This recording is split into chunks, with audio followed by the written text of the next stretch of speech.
કાયદાનો અંતિમ સંસ્કાર નર્મદા બ્રિજ પર 15 ખાનગી લક્ઝરી બસનો જલસા કરતા થઈ ગઈ પસાર.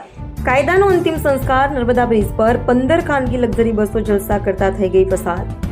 કલેક્ટરના આદેશના ઠોકર મારી કાયદો ઘૂંટણે પડ્યો. નાગરિકો પૂછે છે, આ તંત્ર કેવા પાયા પર ઊભું છે?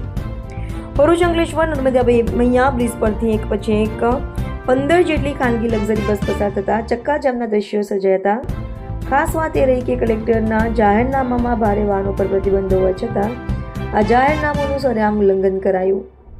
રાત્રિના સમયે આ 15 લક્ઝરી બસો બ્રિજ પરથી પસાર થતા સદગત નાગરિકો અને સામાન્ય વાહન ચાલકો લાંબા સમય સુધી અટવાઈ ગયા હતા.